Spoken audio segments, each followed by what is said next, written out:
Welcome to cook with Sara working mom channel. இன்றைக்கி நம்மளோட சேனலில் ஒரு ஹெல்தியான சூப் ரெசிபி தாங்க பார்க்க போகிறோம். Broccoli soup. இது ரொம்பவே ஹெல்தி அண்ட் டேஸ்ட்டுமே வேறு லெவலில் இருக்கும். ஸோ கண்டிப்பாக இது மாதிரி ஒன்ஸ் ட்ரை பண்ணி பார்த்துட்டு எப்படி இருக்குன்னு மறக்காமல் கமெண்ட் பண்ணி சொல்லுங்கள்.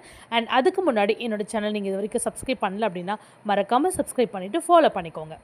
ஃபர்ஸ்ட் இது மாதிரி ஒரு ப்ரோக்கலி எடுத்துகிட்டு இது மாதிரி நல்லா ஃபஸ்ட்டு கட் பண்ணிக்கோங்க. கட் பண்ணிவிட்டு வாஷ் பண்ணிவிட்டு தண்ணியில் ஆட் பண்ணி வச்சுக்கோங்க.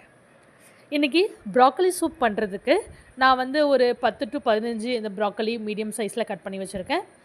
கூடவே ஒரு மீடியம் சைஸ் பொட்டேட்டோ, 10 சின்ன வெங்காயம், 10 பூண்டு, இது எல்லாத்தையுமே உரித்து நல்லா வாஷ் பண்ணிவிட்டு க்ளீன் பண்ணி தனியாக எடுத்து வச்சுக்கோங்க. ஸோ இந்த ப்ரோக்கலி சூப் நான் பண்ணும்போது நான் அடிஷ்னலாக இந்த கார்ன்ஃப்ளவர் அதெல்லாம் எதுவுமே சேர்க்க போகிறது கிடையாது. ஸோ திக்னஸ்க்காக நான் இன்றைக்கி பொட்டேட்டோ தான் யூஸ் பண்ணுறேன். ஸோ ஒரு மீடியம் சைஸ் பொட்டேட்டோவை நல்லா இது மாதிரி தோலை பீல் பண்ணிவிட்டு இது மாதிரி கட் பண்ணி வச்சுக்கோங்க.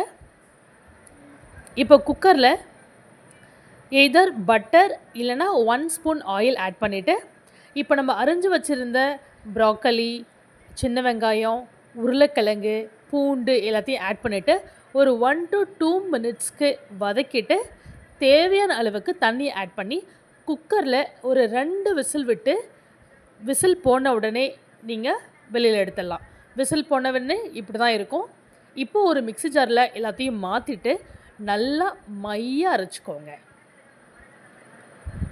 ஸோ இப்போ ஒரு சாஸ்பேனில் ஆல்ரெடி ஒரு 5 to 6 ப்ரோக்கலியை நான் தண்ணியில் போட்டு வேக வச்சுருந்தேன்.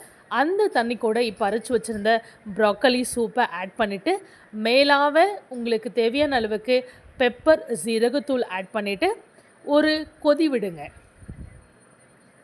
தேவையான அளவுக்கு உப்பு ஆட் பண்ணிவிட்டு ஸோ ஒரு கொதி வந்த பிறகு மேலாக ஒரு கைப்பிடி அளவுக்கு கொத்தமல்லியை தூவி நீங்கள் சர்வ் பண்ணிங்க அப்படின்னா டேஸ்ட் வேறு லெவலில் இருக்கும்.